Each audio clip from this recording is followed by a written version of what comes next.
डालो, और उनको तीनों को जबरदस्ती ले जाकर वोट उन्होंने डलवाया है। उस महिला ने अपना इंटरव्यू भी सबके सामने दिया है। उसके बाद हमें जब पता लगा तो जिस तरह से पिछले 25 तारीख से मेरे साथ हो रहा है, मेरे पोस्टरों को फाड़ा जा रहा है, मेरे लड़के अभी अलीगढ़ में थाने में बंद है, रात को मेरे लड़के बंद किए गए, मेरे को प्रचार करने से रोका जा रहा था।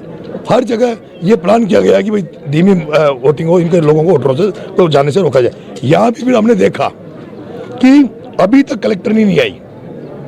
ये बड़ा दुर्भाग्य है। एसपी यहाँ बैठा होता, अभी मैंने आधे घंटे पहले कह दिया भाई एसपी को बुला लो, मान लेंगे, लेकिन एसपी यहाँ होते हुए भी एसपी नहीं आया।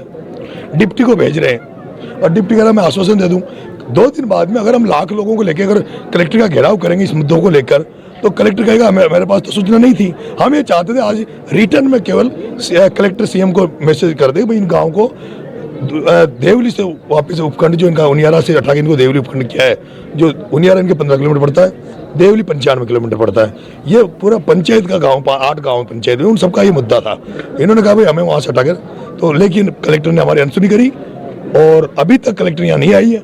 फिर लास्टली हमने होपलेस हो गए, क्योंकि इनका ये मनसा है, इनकी ये मनसा थी नरेश मीणा यहाँ बैठा रहे, इसका वोट डिस्टर्ब हो, वातावरण गंदा हो, और यहाँ का जो मतदाता 800 मतदाता है वो भी वोट नहीं डाले, क्योंकि बहिष्कार का दिन उन 3 वोट डला के फॉर्मेलिटी कर ली थी। वही बहिष्कार नहीं है, 3 वोट डल गए, जो तो ये अपने वो करना चाहते जो कर्मचारियों से डलवाए।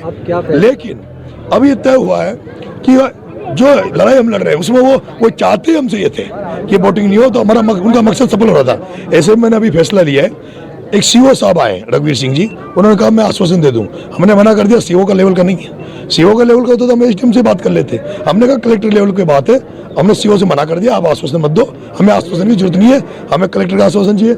मैंने उसके बाद सभी गाँव वालों से कहा है आप अपना वोट चालू करें, उनका वोट ढल रहा है, मैं यहाँ बैठा हूँ, मैं यहाँ अन्य बूथों पर भी जाएंगे, मैं कहीं नहीं जाऊँगा, मैं यहीं बैठा हूँ।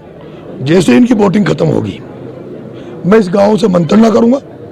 अगर ये गाँव और 8 गाँव से, जिस पंचायत में पड़ते हैं 8 गांव जिनकी ये समस्या है, और यही नहीं मोहम्मद गढ़ की भी समस्या है, उनको भी उनियारा से तोड़ के नगर फोर्ट में जोड़ दिया गया, देवली में जोड़ा गया। वो जितने भी गांव जो इस परेशानी में जूझ रहे हैं उनकी मैं बैठक लूंगा, और अगर ये फैसला सुनाते हैं, अगर ये आंदोलन की राह पे चलते हैं, तो मेरा तो मन है, मेरी इच्छा इनसे प्रकट कर दूंगा गाँव वालों से। मेरी इच्छा नरेश मीणा की ये है कि जब तक कलेक्टर यहाँ नहीं आएगी, जब तक नरेश मीणा तो अनशन में रहेगा, यहाँ से जाके हम हाईवे पे कूच करेंगे कलेक्टर की तरफ, और उसके बाद देखते हैं कलेक्टर। नरेश मीणा जी को गुस्सा क्यों आता है?